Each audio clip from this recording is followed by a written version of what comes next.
Bonsoir. Soir de Ballon d'Or avec Louis Vix qui se trouve au Châtelet, là où a lieu la cérémonie. Cérémonie à laquelle ne participeront pas les joueurs du Real. Louis, ils ont décidé de ne pas prendre l'avion car ils sont certains que Vinicius ne sera pas Ballon d'Or, c'est ça, vous confirmez ? Écoutez, oui, vous êtes très bien informé, Eric, effectivement, puisque aucune délégation du Real Madrid n'est présente ce soir ici au Théâtre du Châtelet. Alors c'est un sacré rebondissement quand même dans cette 68e édition du Ballon d'Or, parce que c'était pas du tout mais ce qui était prévu. Au contraire, Vinicius était quand même le grand favori au vu de ses performances la saison dernière qui ont amené le Real à gagner une 15e Ligue des Champions. Tout a commencé visiblement par une rumeur qui arriverait de Manchester. On rappelle que l'UEFA co-organise cette soirée avec nos confrères du groupe L'équipe. Évidemment, on en parle énormément ici autour du Théâtre du Châtelet. On a espéré jusqu'au dernier moment voir et apercevoir le numéro 7 du Real Madrid. Finalement, il n'en est rien.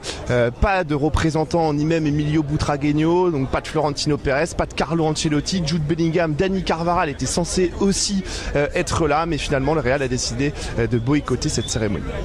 On dit que Rodri sera Ballon d'Or. Vous avez des infos? Je l'ai vu arriver tout à l'heure avec ses béquilles. Oui, alors ce sera peut-être le premier Ballon d'Or d'ailleurs de l'histoire à avoir des béquilles sur scène pour remporter ce si prestigieux trophée individuel.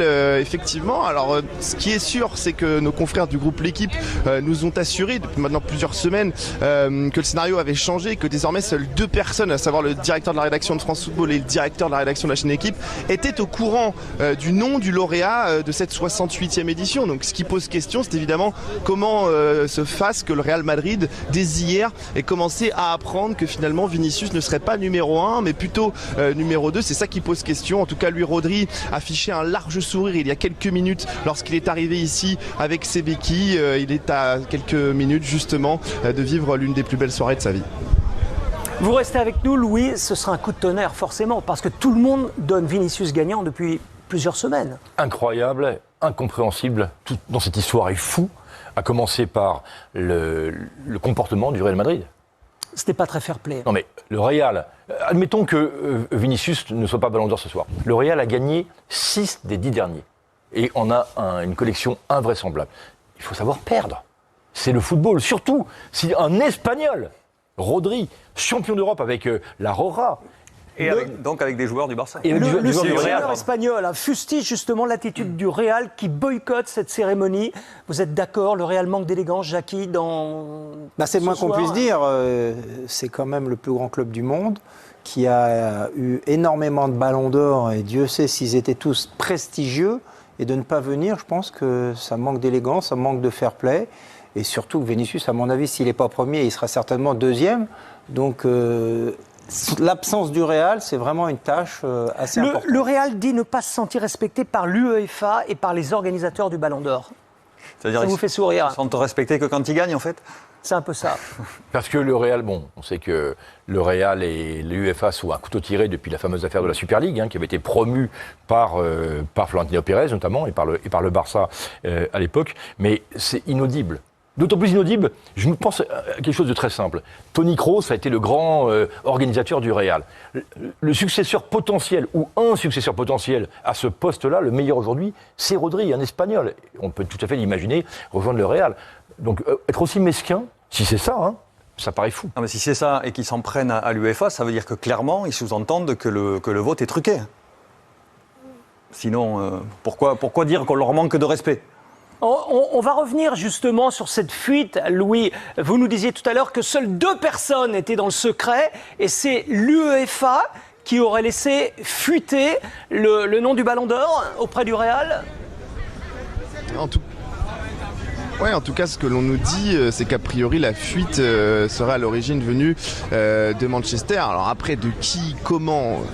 À quelle heure exactement, ça, malheureusement, on n'est pas encore en mesure de vous le dire. Et d'ailleurs, c'est une interrogation que l'on est en train de lever dans les prochaines heures et dans les prochains jours, parce qu'à croiser certains confrères du groupe L'équipe depuis le début d'après-midi que nous sommes ici avec Nicolas Paillard, ça faisait grise mine quand même. C'était pas du tout le scénario imaginé ce soir. Normalement, il devait y avoir au premier rang Rodri, Vinicius, Bellingham et Dani Carvajal, et aucun des 4 n'était au courant de la décision. Donc il y a quelque chose qui a cloché dans le processus, ce nouveau processus mis en place par le groupe L'Équipe pour cette 68e édition. Ce que l'on peut vous dire juste par rapport à hier soir, c'est que à la base, des joueurs comme Vinicius, comme Carvajal et comme Bellingham étaient censés venir à Paris dès hier soir pour passer une soirée. Bon, il y a eu la claque face au Barça samedi soir qui les a un petit peu refroidis, et des premières rumeurs qui dès hier soir ont fait comprendre à Vinicius qu'a priori il serait plutôt numéro 2 que numéro 1. L'accueil de Rodri, parce que tout à l'heure, juste avant de prendre l'antenne, j'ai entendu des supporters du Real, français ou pas, je ne sais pas, scander le nom de Vinicius. C'est un petit peu chaud à l'entrée du Châtelet. Ouais, alors c'est un petit peu chaud là, ils sont calmes, on va tenter de les montrer avec Nicolas Paillard. Ils sont une bonne vingtaine ou trentaine depuis le début de la soirée, et voilà, Vinicius, à chaque fois c'est le nom qui ressort. Vini Ballon d'Or, il y a des maillots de Vinicius depuis le début de l'après-midi. La plupart sont venus pour voir le sacre de numéro 7. Ils ont sifflé copieusement l'arrivée de la délégation du Barça emmenée par Joan Laporta. Il y avait également Lamine Yamal et Dani Olmo. Mais on croit encore au sacre de Vinicius Junior, qui paraît évidemment très très improbable au moment où nous nous parlons.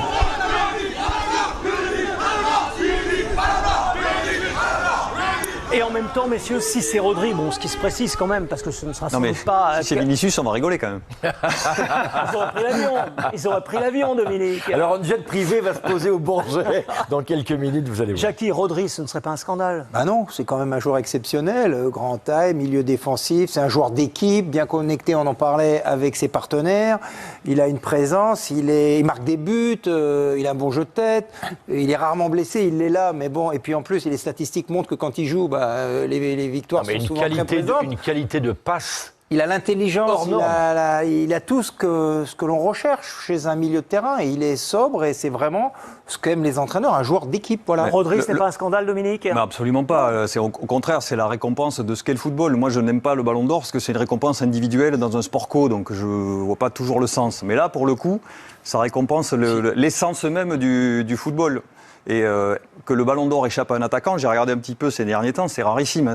C'est un tous les 10 ans, en gros. C'est Matthias Sammer dans les années 90, c'est Cannavaro dans les années 2000, et c'est Modric, si on considère que ce n'est pas un milieu offensif, un peu plus récemment, en 2018. Voilà. Et surtout, il viendrait, si c'est lui, quelque part, venger l'absence de Iniesta, de Xavi, surtout Xavi, qui a fait 3 fois 3e consécutivement, de Steven Gerrard, qui ont toujours été abonnés aux accessites. Après, bon, voilà, la récompense était vampirisée par 2 extraterrestres pendant 15 ans quasiment. Donc, Ouais, même si sur les dernières années, il y a peut-être des choses à redire. En tout cas, ou des trucs discutables. Rien à redire, vous êtes tous d'accord avec ça. Si c'est Rodri qui est Ballon d'Or, a priori, ce sera lui qui sera Ballon d'Or pour un homme qui a quand même gagné cette année la Première Ligue et l'Euro avec l'Espagne. Reportage. Pourquoi lui et pas De Bruyne ou Haaland à Manchester City? Parce qu'il a gagné l'Euro avec l'Espagne, c'est ce qui fait la différence aujourd'hui. Voilà. Bravo pour la réponse. Tout est résumé dans ces images. Ça a été dit par Guardiola, ça a été dit par Ruben Diaz. On l'a vu marquer des buts sans arrêt dans la surface adverse, alors qu'au départ, c'est un milieu défensif. Donc, ce qui est surtout, c'est sa science du football qui est impressionnante. Avec un but important, Jackie, et on va le revoir parce qu'il ne compte pas pour ce Ballon d'Or de 2024, mais c'est celui marqué en finale de la Ligue des Champions en 2023 qui donne la victoire à City face à l'Inter. On a vu on voit la trajectoire du ballon. Elle passe. Il y a une trajectoire possible pour le mettre au fond. Là, il a la vista. Regardez. Il oriente bien son pied, plat du pied, enroulé, fort. Un soir où il avait fait un très mauvais match, il était le premier à le reconnaître à la sortie. Oui, mais l'histoire gardera ce but. Il a beaucoup souffert. Non, mais effectivement, les critères de désignation, c'est la qualité du joueur. Et c'est un joueur remarquable. Et ensuite, c'est le palmarès. Et effectivement, que champion d'Europe, ça a dû peut-être peser plus dans la tête de certains que la Ligue des Champions qui a lieu tous les ans. On le revoit le palmarès, Geoffroy, on le revoit le palmarès. C'est assez simple et en même temps, c'est révélateur. Hein.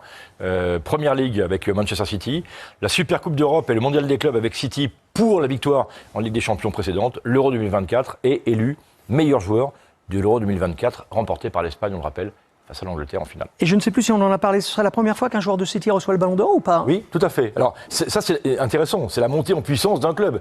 Puisqu'en 2022, Kevin De Bruyne était 3e, 2023, Erling Haaland 2e, et donc si ça se confirme, Rodri serait premier, ça viendrait ponctuer l'ascension de ce club. Mais moi, je pense que City était victime de son collectif, en fait. Comme c'est un collectif très fort, c'est extrêmement difficile d'en extraire une individualité. 2023, ils sont 3 dans les 5 premiers du Ballon d'Or. En même temps, le Real est un collectif fort En aussi. deux mots, c'est pas une anomalie s'il est élu. Entre nous, c'est pas une anomalie. Non, non. Il lui manque peut-être. Il n'est pas super spectaculaire, peut-être. Ce qu'on peut lui reprocher. Bon, à son Alors, il y en a un pour qui c'est une anomalie, c'est Philippe Carayon, et ce soir, ils vont en débattre dans le Late Sport 360 également. Vous y serez, Jackie? Non, pas ce soir. On peut Philippe rappeler Carayon, il sera. un petit élément quand même. On a montré la finale de 2023 contre l'Inter.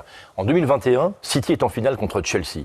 Et de manière incompréhensible, Guardiola décide de laisser Rodri sur le banc pour mettre Gundogan à sa place. Qu'est-ce qui se passe? Eh bien, City perd. City est surclassé par les transitions de Chelsea. Donc, en creux, comme sur le terrain concrètement, Rodri est indispensable. Et puis, c'est peut-être une bonne nouvelle pour Kylian Mbappé, parce que finalement, il ne sera pas dans l'ombre de Vinicius dans les jours, les semaines ou les mois à venir. Vous pensez que ça lui fait plaisir? On en reparlera tout à l'heure, en tout cas, parce que Kylian Mbappé est vraiment la cible des médias espagnols depuis la défaite face au Barça 4-0 avant-hier. Mais l'autre info du jour, c'est d'abord le limogeage